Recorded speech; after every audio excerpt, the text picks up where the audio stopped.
赫菲斯提安指着树上的红绳，声音带着明显的颤抖。他惊恐地意识到标记曾被人移动过，军队极大几率已落入陷阱。凯撒大帝闻言神色严峻，知道在山脉腹地唯有敌人会动标记。凯撒大帝意识到情势危急，为了保全实力，迅速下令放弃所有辎重，全军即刻原路撤退。然而，刘邦早已派人紧密监视其行踪，见敌军意图撤离，随即下达了提前发动全面进攻的命令。我的对手从来不是凯撒大帝，更不是马其顿王国，唯有深藏海底的亚特兰蒂斯文明，才值得我亲自布局应对。我目标明确，就是要废掉凯撒所有依仗，让他失去对抗我的资本。凯撒大帝是联系亚特兰蒂斯的关键纽带，因此刘邦接到指示，必须放弃生路。至于其余兵卒，则需悉数斩杀，要让凯撒大帝的所有底牌在这一战中彻底消耗殆尽。当凯撒大帝失去底牌，必会向背后的亚特兰蒂斯求援，到那时，我便能顺藤摸瓜，指导海底一族的巢穴。计谋已定，我下达绝杀令，命令机械犬群瞬间展开收割，将敌军屠戮殆尽。草丛传来异响，无数金铁机械犬钻出，背负后羿型能量弩，朝军队疯狂齐射。箭矢瞬间贯穿人体，山林间哀鸿遍野。凯撒惊觉这些犬只刀枪不入且灵敏，屠杀正持续进行中。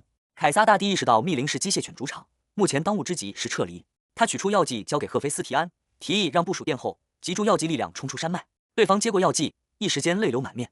赫菲斯提安深知大型机械犬具备跨时代的碾压力量，马其顿已彻底失去希望，败局已定，任何挣扎都显得无意义。他看住战友惨死，心如死灰，死在山脉中或许就是终局。人在深山密林，速度与灵活皆逊于机械犬，若不服用海神药剂，绝对无法逃出升天。赫菲斯提安自知2万将士命运已定，随行猎人皆已战死，这支部队也必将葬身于奇诺山脉。既然败局已定，赫菲斯提安一心求死，他拒绝随凯撒大帝撤离，誓言与将士共存亡。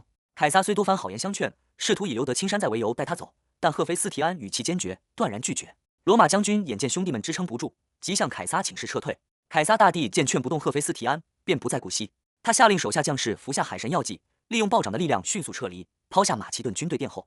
罗马士兵服用药剂后体质巨变，化身斯巴达勇士。凯撒并未选择硬碰硬，而是深明用兵之道，在敌情不明且药力有限的情况下，优先保存实力，撤出山脉，这无疑是最明智的抉择。凯撒带走主力后，马其顿士兵陷入绝境，面对机械犬无穷无尽的围攻，他们毫无还手之力。草丛中不时窜出的犬只将逃窜者悉数射杀，哀嚎与求饶声此起彼伏，鲜血染红了土地。部分士兵精神崩溃，跪地向机械犬磕头求饶，甚至将其称为神犬。然而机械犬执行指令冷酷无情，能量弩箭不断击射，毫不留情地收割生命。整场战斗已演变成一边倒的残酷屠杀。刘邦与特种小队在暗中观察战局，夏侯婴禀报罗马军团靠药剂遁逃，机械犬追赶不及。刘邦神情自若，两腿奔跑终究快不过天上飞的。他早有布置，大厨小队与机械鹰尚未现身。屠杀持续1小时，除统帅赫菲斯提安外，马其顿军团全军覆灭，尸横遍野，浓重血腥味弥漫山林。机械犬接令对赫菲斯提安围而不杀，戏弄间将其佩剑震断。他自知反抗徒劳，终究放弃。赫菲斯提安眼见大汉特种小队现身，得知珊娜公主为其求情，敬愤而辱骂并自刎。刘邦见其宁死不降，感佩其忠义，命樊哙伐木为官将其安葬，不使其暴尸荒野。随后继续追击。凯撒大帝率领残部在山林中疯狂穿梭，依仗海神药剂的加持与赫菲斯提安留下的红绳标记，他们在黑夜中遁逃数百里。药效虽让他们体力透支，却也暂时甩开了地面的机械犬。天色微明时，药效散尽，罗马士兵陷入极度虚弱。凯撒下令原地休整1小时，众人散布药粉并取水进食。他们以为已逃出升天，却未察觉危险正从茂密的树冠层上方悄然降临。一枚水晶状的果实坠入人群，引发剧烈爆炸。这并非林间异果，而是机械鹰投下的能量炸弹。原本疲惫不堪的士兵瞬间被炸得血肉模糊，整支军团在惊恐中惊醒，混乱随即蔓延。机械鹰群展开地毯式轰炸，能量炸弹如雨点般落下。罗马军团彻底崩溃，士兵四散逃窜。凯撒大帝在心腹护卫下，死命沿住红绳标记往奇诺山脉外奔逃，试图寻找最后的生路。铁塔般的沧海军拦住去路，其威压远超海神药剂。凯撒大帝惊恐万分，急令身边亲卫连续服用第2支海神药剂。虽然药效过后必死无疑，但他已顾不得许多，只想以此拦住强敌。凯撒大帝身边的亲卫已被机械犬与机械鹰吓破胆，即便面对拦路的沧海军，众人仍畏缩不前。凯撒大帝怒火中烧，随即以家人的荣华富贵为饵，辅以灭门绝户的威胁，逼迫亲卫执行必死的任务。被点名的亲卫深知抗命必死，唯有服下第2支海神药剂一搏。药力瞬间撕开皮肤，蓝色鳞片钻出，双眸通红，进入嗜血状态。他们如猿猴般扑向沧海军，将其缠住，掩护凯撒大帝与剩余心腹继续狼狈奔逃。逃亡途中，鹰部、龙且、钟离昧接连现身拦截。凯撒大帝被迫一次次分兵，让心腹服用药剂断后。直到正午时分，这位昔日的皇帝身边仅剩2人，3人耗尽体力在密林中穿梭，试图寻找最后的生机。凯撒大帝一边狂奔一边放狠话，誓言脱险后绝不善罢甘休。然而项羽挥动铁翼从天而降，化作残影扇出巴掌，将3人抽飞。凯撒大帝看住悬浮空中的强敌，心中涌起彻底的绝望，自知今日已是死局。最后两名心腹视死如归，吞下药剂冲向项羽，掩护凯撒大帝逃远。项羽扇动双翅，挥下雷霆，瞬间将两人击毙。尽管项羽能轻易追杀凯撒，但他并未动手，因为我早已下达密令，要将凯撒逼入绝境。我布下的这场围猎，目标绝非凯撒的性命，而是要让他山穷水尽。唯有让凯撒感到无路可走，他才会急迫地向亚特兰蒂斯求援。我看着他独自逃出奇诺山脉，如同丧家之犬般奔向罗马大营，诱饵已经抛出。凯撒大帝衣衫褴褛，披头散发地回到军营门口，竟被自家守将当成要饭的乞丐拦下。这位昔日的霸主打了败仗，本就心情恶劣，此刻听闻乞丐之称，气得几乎鼻歪。他狼狈地闯入营中，满脑子只剩下求援的念头。凯撒大帝越想越气，抡圆了巴掌，狠狠抽在营门守将脸上。他将此人当成项羽，力道大得惊人，直接将守将抽飞数米。旁边的士兵看得目瞪口呆，谁也无法将这臭乞丐与皇帝联想在一起。守将捂住肿起的脸，愤而下令士兵围攻乞丐。凯撒大帝丝毫不慌，撩开乱发并搓掉脸上淤泥。他厉声咆哮，质问众人是否连朕都不认识。士兵看清其长相后，吓得魂飞魄散，连忙丢下武器，跪地求饶。罗马军营的将军们闻讯赶来，见到凯撒大帝惨状后，大惊失色。有人直言询问奇袭侧翼的战况，随即被旁人示意闭嘴。明眼人都看出这是场惨败。凯撒陈声命令一部中军大帐，并下令将守将调起，打200军棍。200军棍足以致命，营门守将连连求饶，却撞在凯撒大帝的火头上，根本无济于事。在中军大帐内，凯撒将奇诺山脉遭遇伏击的经过悉数告知众将。他认为非我军无能，而是大秦的埋伏实在太过强大。罗马将军们听完叙述后忧心忡忡，担心无法对抗大秦文明。凯撒大帝摆手示意，决定在营中休息一晚，随后亲自前往海神所在之处求援。唯有让身后的亚特兰蒂斯神灵亲自出手，或许才能与大秦一搏。凯撒大败而回的消息迅速传到马其顿军营，亚历山大大帝正亲自处理军务，听闻凯撒衣衫褴褛的逃回，吓得一个机灵。他深知凯撒是其唯一的靠山，若凯撒兵败，马其顿王国的命运也将随之瓦解。将军禀报凯撒大帝竟是只身一人逃回，并无随行兵马。亚历山大大帝听闻此言，顿时如坐针毡。他最在意的亲信赫菲斯提安尚未归来，心中焦急万分，连忙追问部属是否见到赫菲斯提安的身影。亚历山大大帝追问赫菲斯提安的下落，将军却给出了令人绝望的答复：随军出征奇诺山脉的部队中，唯有凯撒大帝只身逃回。这项消息让亚历山大大帝心急如焚，在营帐内来回踱步，祈祷着好兄弟只是与部队走散。为了确认真相，亚历山大大帝接受将军的建议，决定亲自前往罗马军营，向凯撒大帝问个明白。临行前，他仍抱持一丝希望，指派一队兵马前往山脉外围搜查，希望能接应到死里逃生的赫菲斯提安。凯撒大帝洗漱更衣后，在营中接见了亚历山大大帝。面对对方的急切询问，凯撒神色郑重地摇了摇头，坦言赫菲斯提安已凶多吉少。他将伏击经过悉数告知，并提到赫菲斯提安为了将士拒绝独自逃生。得知好兄弟的死讯，亚历山大大帝哀痛欲绝，高喊几声后竟急火攻心，昏死当场。凯撒大帝大吃一惊，连忙命侍卫检查，得知对方仅是昏厥后，他才松了一口气。毕竟此时内闹对失去药剂的罗马军极为不利。半个时辰后，亚历山大大帝悠悠转醒，依旧泪流满面。凯撒大帝见状出言安慰，希望他能为国保重。然而亚历山大大帝已彻底绝望，认为败局已定，自己离死期也不远了，甚至劝说凯撒撤军回国。亚历山大大帝认为，连精锐的斯巴达勇士奇袭都以失败告终，马其顿已无力回天。他向凯撒致歉，表示无法履行先前的承诺。此刻的他已看不到任何战胜珊娜公主的希望，只想等待最终命运的降临。凯撒大帝并未任命，因为摧毁大秦文明是海神下达的死命令。他斥责亚历山大身为君王不该轻言放弃，并声称自己仍有反击之策。为了达成目标，他必须稳住亚历山大，继续维持两国的联手。亚历山大大帝听闻凯撒尚有良策，激动得紧握其手。尽管局势糜烂，凯撒却保证必胜，只是对海底文明与海神的秘密三缄其口，不愿向这位盟友透露更多核心细节。凯撒要求守军按兵不动，声称半个月内必破奇诺防线。亚历山大见状只能选择相信，毕竟他早已做好赴死准备。送走盟友后，凯撒迅速挑选精锐人手，动身前往目标海域。隐藏在林中的汉楚特种小队见凯撒率领骑兵出营，判定其正前往求援。刘邦释放机械鹰实时追踪，并令项羽火速归队汇报，利用科技优势确保凯撒大帝的一举一动无所遁形。项羽向我汇报凯撒已离营求援，我嘴角浮现笑意。这一切皆在我掌控之中。亚特兰蒂斯的真面目即将揭晓，我立刻行动。等了这么久，我要看看这个海底文明到底有何能耐。我命令珊娜公主死守奇诺防线，只需与敌对之即可。随后我直接率领项羽启程，追击凯撒残部。这场博弈的重心已转向深海，我必须在对方援军抵达前亲自掌握主动权。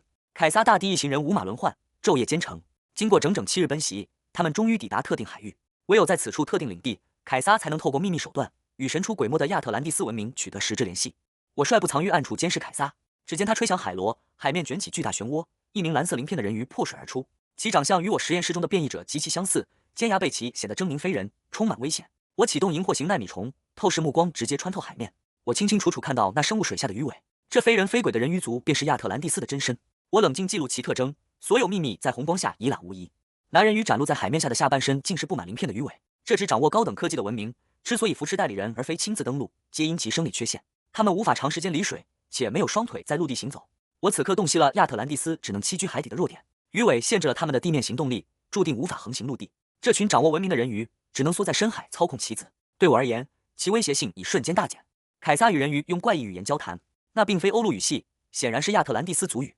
我冷眼旁观其密谋，这场见不得光的深海外交，在我眼中不过是困兽最后的垂死挣扎。我已算定其结局。项羽询问是否动手，我冷静制止。现在收网只会惊动整个种族，起不到根除作用。我必须看清他们的底牌。我命令部下稍安勿躁，任由男人鱼潜入海底，继续按兵不动观察动向。樊哙见人鱼遁走，显得焦躁不安。我当即严声斥责，警告其多嘴，便丢去喂鱼。凯撒既然留守，敌方必会再派员前来。我盯死凯撒这个坐标，亚特兰蒂斯的主力必将出现在我伏击圈内。凯撒大帝在海边焦急等待，双目死盯海岸。他显然在等鱼人归来。那些怪物八成还会出现。海风呼啸，他却纹丝不动，心中盼着能联系上神灵。他正焦虑地等待着援军的消息。我率部下隐蔽伏击，冷眼注视凯撒与鱼人的勾结。我此行目的明确，就是要查清亚特兰蒂斯的虚实。我不发一言，只是静候猎物自投罗网。我屏息凝神观察，局势皆在我掌控中。鱼人潜入海底溶洞，通过认证进入水幕门，显露出一座精美的高度文明城市。亚特兰蒂斯体量不大，人口如人族县城。城市中心是纯金打造的海王宫，海王头戴金冠听取凯撒战报。海王命令工厂调拨10万只海神药剂支援凯撒。这类药剂原材料在海底随处可见，对他们而言生产成本极低。他狂妄地宣布绝不允许大秦文明存在，意图利用药剂彻底摧毁陆地上的敌军。鱼人将军禀报雷达发现了尾巴。海王震怒，下令将凯撒引往西边海域交付药剂，同时派精兵消灭跟踪者。他们深知保持神秘感的重要性，绝不容许有人窥探其踪迹。杀意已在深海蔓延。鱼人浮出水面，厉声斥责凯撒暴露行踪。凯撒听闻被追踪后大惊失色，深感这是降维打击。他当即翻身上马，向西狂奔300里。他请求鱼人消灭追兵，随后在海风呼啸中狼狈逃离现场。我见凯撒未获支援，便匆匆离去，眉头微挑。虽生突发情况，但我依旧冷静。我判定凯撒已被警告，鱼人主力即将现身。我稳如泰山，直接准备迎击那些自深海而来的伏击者。樊哙与项羽等武夫见线索中断，急得连连发问。他们跟踪数日，却听不懂那古怪语言。眼见凯撒毫无收获，便逃遁，众将领皆感挫败。此时众人只能暂时按兵不动，焦急地等待新的军事部署。我当即严厉呵止焦躁的属下，命令众人不得多言。凯撒虽走，但鱼人必定重返，我绝不容许有人在此刻乱我军心。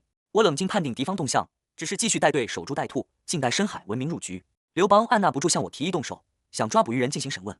我冷冷扫他一眼，斥责他听不懂鱼人语言，盲目行动只会打草惊蛇。我绝不在毫无胜算的情况下出手，此次行动必须万无一失。陈平略微思量后察觉异常，凯撒大帝目前逃窜的方向并非军营原路，这显然是为了摆脱追击而刻意变换路径。凯撒极大几率已经知晓众人的行踪，正试图将后方的尾巴彻底甩掉。我意识到这背后必有亚特兰蒂斯一族的指引，我果断下令继续盯死凯撒。他若得不到支援，对方的阴谋便无法得逞。就在我准备行动时，无数能量飞弹破水而出，锁定我方所在。海底淤泥褪去，露出金属光泽的发射井，一枚枚冒着海蓝色光晕的能量导弹腾空而起，目标直指海岸藏匿点。随后剧烈爆炸声响彻云际，高温冲击波将方圆10里内的一切尽数掀翻。我向来习惯炮轰他人，今日竟被对方袭击。我当机立断，怒骂一声，随即下令撤退。虽然这些能量飞弹伤不到我分毫，但我必须保全下属撤离火海，迅速消失在对方视野之中。能量导弹对项羽等重型机械战偶威胁有限，但轻型战偶却损失惨重。其保留的人体组织在震荡与高温中大面积损毁，血肉模糊，急需脱离战场进行修复，以免损及内部的核心。我一声令下，2支战斗小队急助黑烟掩护，迅速遁入山林。我们一口气撤离到100里之外，彻底脱离了亚特兰蒂斯的射击范围。这场突如其来的炮击让我重新审视了对手的实力。撤离至安全地带后，大楚战斗小队损伤尚在可控范围内，大汉特种小队则外观凄惨，皮肤与血肉被炸得千疮百孔，漆黑的骨骼在伤口中显露。只要金属结构完好，便不影响行动。我扫视众人并询问伤势，陈平脸上烂出一个窟窿，却依旧镇定，宣称只需寻些人皮缝补即可恢复。只要核心骨骼未受损，外表的人体组织损毁对我们而言并不会造成致命打击。大汉小队成员虽伤重，但体内的金属架构保证了战斗力。陈平精通人皮缝补，能修复外观损伤。只要后续能找到合适材料，这些皮肉损坏对机械战偶而言仅是暂时性的毁容。我命令刘邦带队继续追击凯撒。鱼人大概率认为我已死于炮火，这正是敌方放松警惕的时机。我要求他死死定住目标，绝不能丢失线索。我会隐于暗处，等待给予对手致命一击。众将心中皆憋着恶火，千里奔袭却换来一顿莫名炮轰，无不感到憋屈。刘邦当即拱手接令，发誓定要盯死凯撒，洗刷受辱之耻。特种小队随即忍痛动身，再度消失在山林深处。刘邦领命离去，我示意樊哙等人先行，随后只身折返海边。凯撒选在此处联络必有玄机，我独自行动更能避开对方的探测。亚特兰蒂斯的雷达对我完全无效，我已立于不败之地。亚特兰蒂斯的海控雷达具有局限性，仅能扫描已知的物质构成，项羽与刘邦体内的合金材料因在扫描范围内而暴露行踪，但这套系统显然尚未见识过来自更高维度的科技造物。我在亚特兰蒂斯的侦测网中等同于隐形，这是我此次反击的王牌。独自行动避开了所有耳目，打得对方措手不及。现在该是我清算的时候了，神秘文明的秘密终将被我亲手揭开。若想彻底探究神秘文明的底细，潜入深海是唯一的途径。凯撒的球员行为仅是序幕，但真正的关键始终埋藏在波涛之下。陆地之争已至瓶颈，水下战场才是决定胜负的最终点。潜入海底对我而言毫不费力，我将手按在沙滩上，瞬间释放数千万枚微型纳米虫。这些尖兵迅速潜入深海，替我全面搜索这片神秘水域。我要让海底的一切秘密都无所遁形。萤火型纳米虫进入大海，犹如海中的浮游生物一般，缓缓沉入海底搜索。但我明显感觉到纳米虫的实力下降了。纳米虫属火，进入水属性能量充盈的大海后极不适应。我仅将其用于侦察而非战斗。数千万枚纳米虫在对方雷达中处于空白状态，并未引起警觉。我透过萤火型纳米虫的视角，找到了海底山洞中那扇水幕门。我端详一番后发现，水幕门由无孔不入的水属性能量组成。纳米虫虽小，却是实体且属性相克，强行钻入必会惊动敌方。我按兵不动，若非顾虑打草惊蛇，我定会强闯这亚特兰蒂斯的大门。正当我思索对策时，另一处纳米虫传来捷报。我立刻转移视角，发现海底裸露着大量圆形金属发射孔，这正是方才袭击我方的导弹来源。此类武器仅在发射后短暂暴露，我趁其尚未被淤泥重新覆盖，精准捕捉到了这些物理入口。我冷笑一声，操控萤火型纳米虫游向发射孔边缘。只要不是纯能量防御，物理衔接必有缝隙。纳米虫顺利钻入孔洞，直接进入亚特兰蒂斯城内。我透过视角端详这座精美城市，其文明程度不在大秦之下，且在民生与军事科技上发展极为全面。亚特兰蒂斯虽科技强大，却因愚人体制限制，几乎只发展深海技术而忽略陆地。我操控数千只纳米虫通过发射孔渗透，开始探索这片新世界。城内充斥海水与浮游生物，我隐藏其中，神不知鬼不觉。这座城市的功能分区与人类城市并无二致。我锁定一支装备精行战船的愚人军队，操控纳米虫随其移动。这支部队停在城原一座散发浓重血腥味的工厂前。我直接潜入工厂内部，看见巨型机器正不断产出海蓝色的海神药剂。我立即下令追溯生产线，深入探查这种药剂的制造源头。我沿着灌装与提炼工序一路向上，终于看见了工厂的源头。无数巨型绞肉机正疯狂运转，鲸鱼、虎鲨等庞然大物被无情投入其中。我冷眼看着这些深海巨兽沦为原料，深知这便是科技碾压的力量。亚特兰蒂斯主宰海洋，正如我大秦主宰陆地。